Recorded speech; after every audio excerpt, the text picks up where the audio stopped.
l'Ancien Testament.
Le périple d'Abraham.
Pour le départ!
Le gouverneur de Haran veut savoir pourquoi tu as décidé de quitter la ville avec ta famille, tes servants, et en emportant tous tes biens. Si une personne t'a offensé, le gouverneur te rendra justice en lui infligeant la punition qu'elle mérite. En tout cas, il te prie de ne pas partir.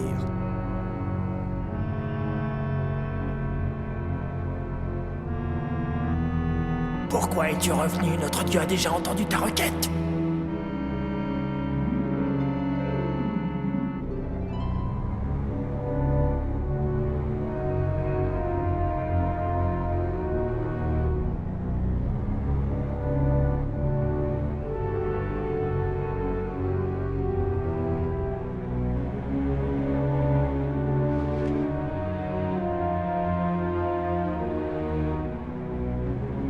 Tu n'as donc rien compris. Si aujourd'hui Abraham prend la fuite, c'est parce qu'il redoute le dieu de Haran.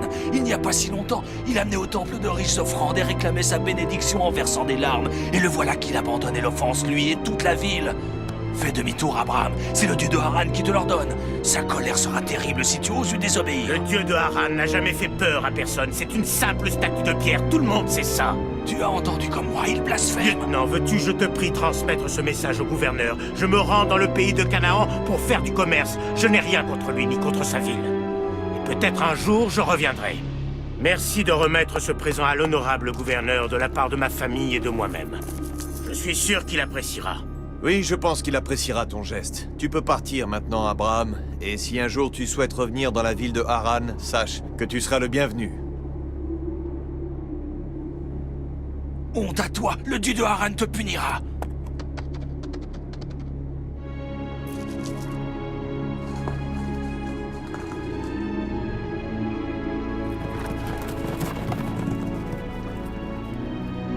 Voici notre maître.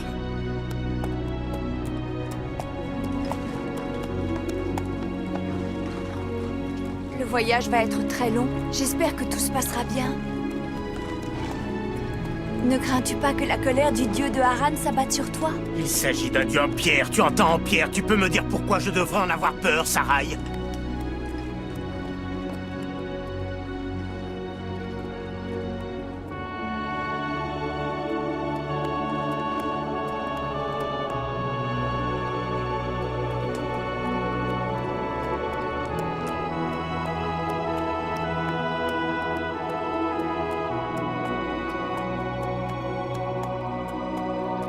Pourquoi partir? Tu es déjà un homme riche. Est-ce que tu as vraiment envie de devenir encore plus riche?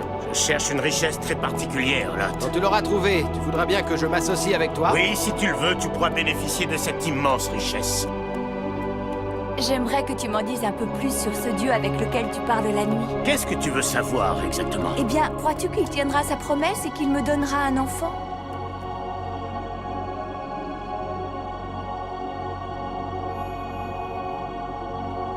Tu verras bien assez tôt ce qu'il adviendra.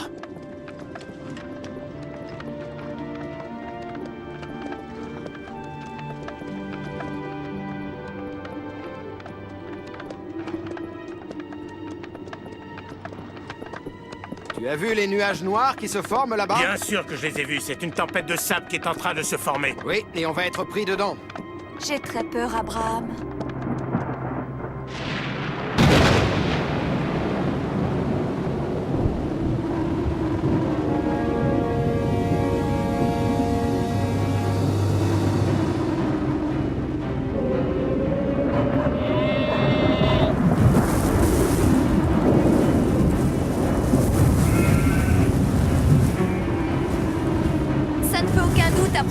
C'est le dieu de pierre qui nous punit. Nous ne pouvons pas lui échapper. Je t'en prie, rentrons à Haran et sa colère s'apaisera. Jamais je ne pourrais croire qu'une statue de marbre puisse faire souffler le vent. Je t'en supplie, Abraham, faisons demi-tour.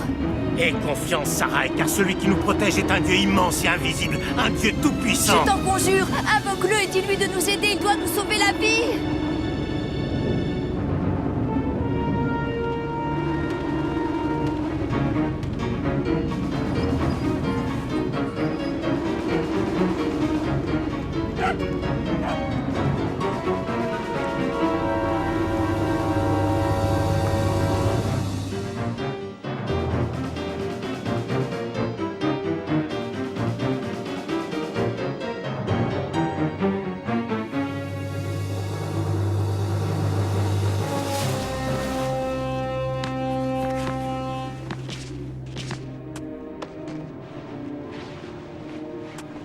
Allez!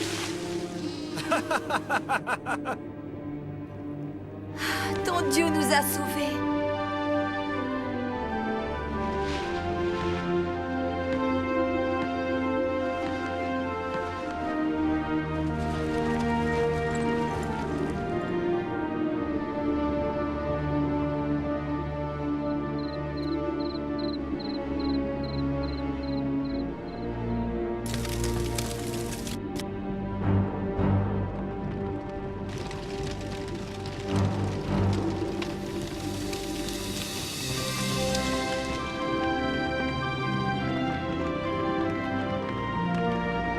On va s'installer ici, Abraham? Le pays de Canaan est beau et luxuriant, mais le moment n'est pas encore venu de nous arrêter. C'est certainement la ville de Sichem. Nous reviendrons ici lorsque notre voyage sera terminé. Quand, Abraham? Quand Yahvé l'aura décidé.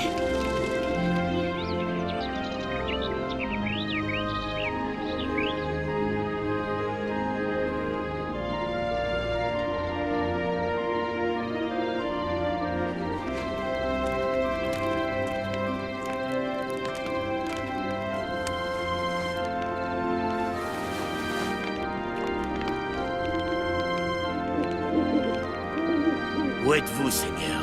Votre serviteur vous appelle. Abraham, Oh Seigneur, je suis là, je vous écoute. as-tu remarqué la beauté de ce pays? Dois-je m'y établir maintenant? Pas encore, mais je donnerai ce pays à ta postérité. Alors, Seigneur, cela signifie que j'aurai ma propre descendance? C'est la deuxième fois que vous m'en faites la promesse, Seigneur. Vous emplissez mon cœur de joie. Un homme doit avoir sa descendance. Sans elle, il n'est rien. Ta descendance sera aussi nombreuse que les étoiles dans le ciel et les grains de sable dans les océans. Ma vie vous appartient, Seigneur.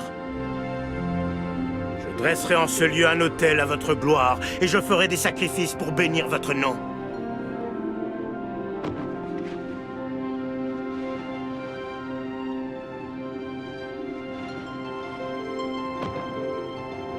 La main de Dieu nous protège, nous pouvons partir.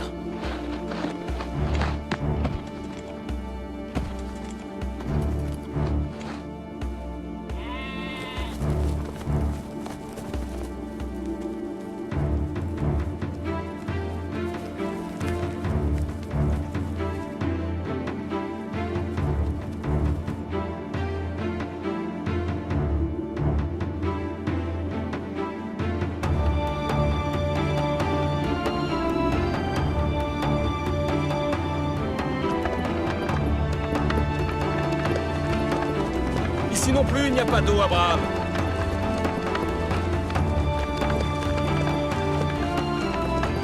C'est le 8e puits à sec que nous rencontrons. On ne tiendra pas longtemps. Tu nous as dit que ton Dieu nous aiderait et nous protégerait. Sarah, il attend que tu lui prouves que tu as foi en lui. Nous devons tous prouver notre foi en Yahvé. Pour l'instant, nous n'avons rien d'autre à faire que de nous diriger vers le grand fleuve du Nil. Nous sommes sûrs que là-bas, nous trouverons de l'eau. Abraham, regardez, des maraudeurs. Ils tuent tout le monde, qu'est-ce qu'on fait? Ce ne sont pas nos affaires, il faut continuer. Nos hommes sont plus mal en point que nos bêtes, ils sont épuisés et ils ont soif. Ce qui se passe ici, nous n'y pouvons rien. Tu es vraiment cruel. Il n'est pas question que je passe mon chemin plutôt que de venir en aide à ceux qui sont en danger, même si c'est au péril de ma vie. Que des hommes viennent avec moi.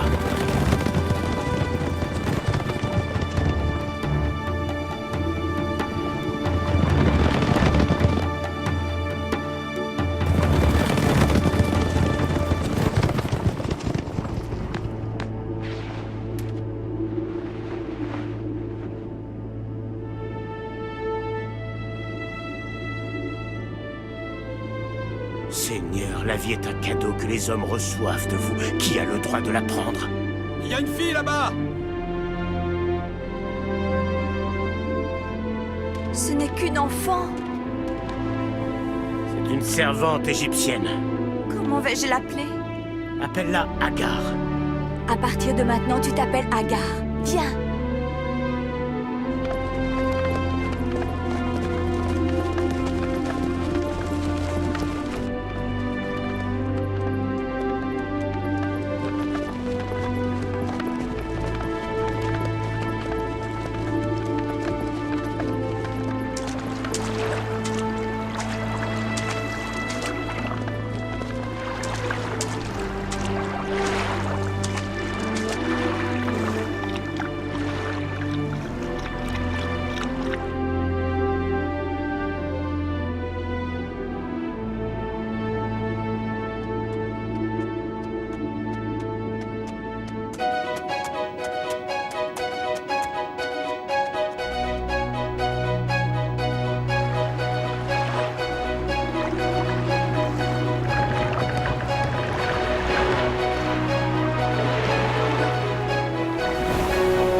Le dieu qui demeure dans ce temple est probablement très puissant. Le temple est en effet imposant, mais son dieu n'est qu'une statue de marbre. Peut-être, mais demande-lui quand même de te donner des enfants. Non, ne compte pas sur moi, Sarah. Je ne demanderai jamais rien à un tel dieu. Le dieu très haut qui me parle, lui, est tout puissant. Il est invisible et partout à la fois, et je sais qu'il existe. Alors pourquoi est-ce qu'il ne te donne pas d'enfants? Il m'en a fait la promesse et j'ai confiance en lui. Est-ce que je t'ai déjà dit que tu es borné comme une mule, Abraham?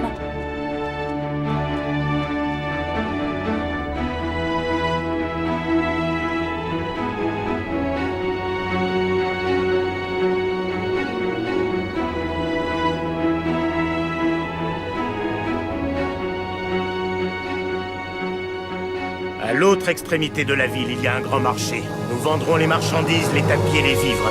Le commerce est prospère ici.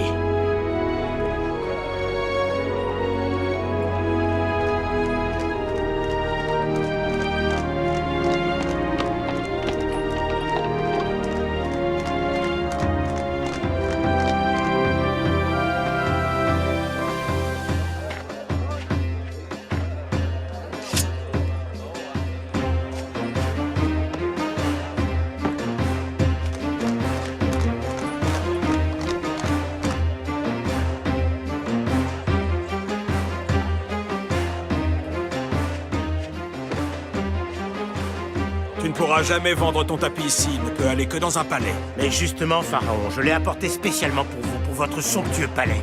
Tu es un marchand rusé, quel est ton nom? Je m'appelle Abraham et je viens de Haran. Je veux acheter ton tapis, il est vraiment très beau.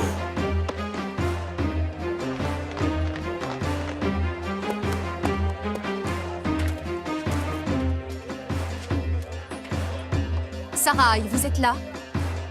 Qu'est-ce que vous me voulez? Vous avez gagné la faveur du pharaon, noble dame.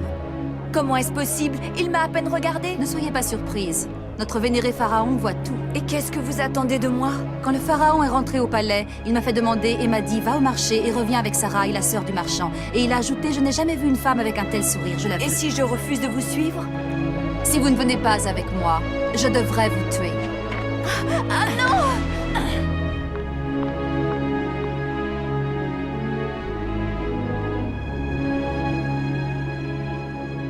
Allez dire à votre maître, le pharaon, que je viens reprendre ma sœur qu'il est venu chercher pendant mon absence.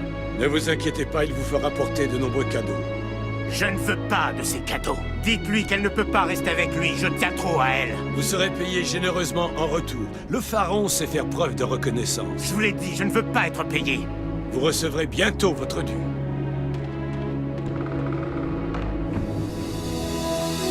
Vous renoncez à elle. Retournons à nos tentes. Seigneur, je vous en prie, écoutez votre serviteur Abraham. Je suis désespéré.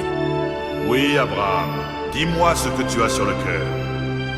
Oh Seigneur, je suis votre serviteur. Seigneur, je vous en conjure, il faut empêcher que le pharaon fasse du mal à Sarai. Ce n'est pas à toi de me dire ce que j'ai à faire. Tu entends, Abraham? Oui, Seigneur, je n'ai pas à vous dire ce que vous avez à faire. Pourquoi avoir caché que Sarai est ta femme? J'avais très peur que le pharaon me tue pour s'emparer d'elle. Tu as menti, Abraham! Ne m'abandonnez pas.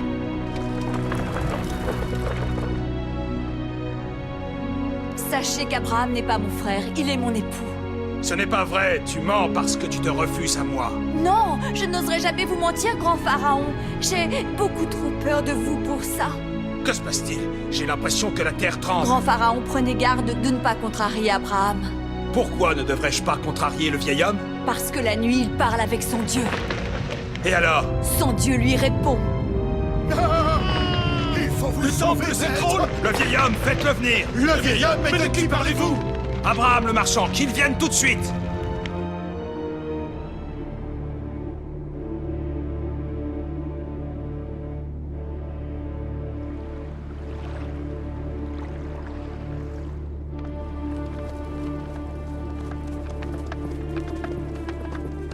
Ton Dieu est loyal envers toi, Abraham, et à partir d'aujourd'hui, c'est aussi le mien parce qu'il m'a sauvé.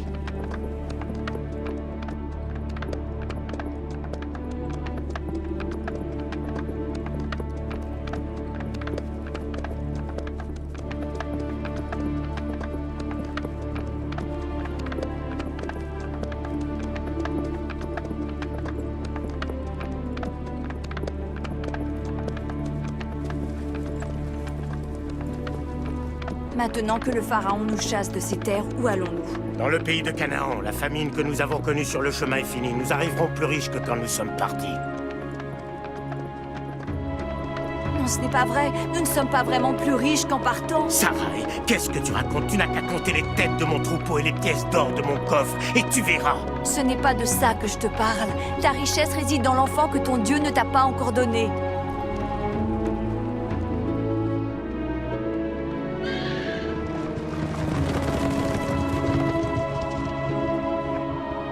Quittez nos terres, Abraham. Et si vous voulez rester en vie, ne revenez jamais. Soyez rassurés, je n'ai pas l'intention de revenir ici.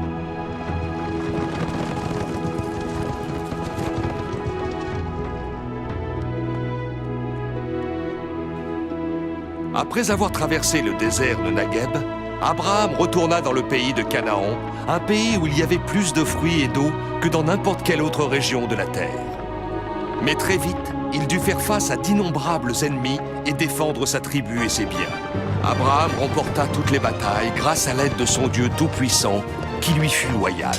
C'est au nom de cette loyauté qu'Abraham établit un pacte avec Melchisédek, roi de Salem. Melchisédek était prêtre du Dieu Très-Haut, car comme Abraham, il vénérait Yahvé. C'est la raison pour laquelle il lui apporta son assistance et lui offrit du pain et du vin. Béni soit Abraham par le Dieu Très-Haut, fondateur des cieux et de la terre. Et béni soit le Dieu Très-Haut qui a livré tes ennemis entre tes mains. Sois béni, Melchisédek, car tu vénères aussi le Dieu Très-Haut et tu as foi en lui.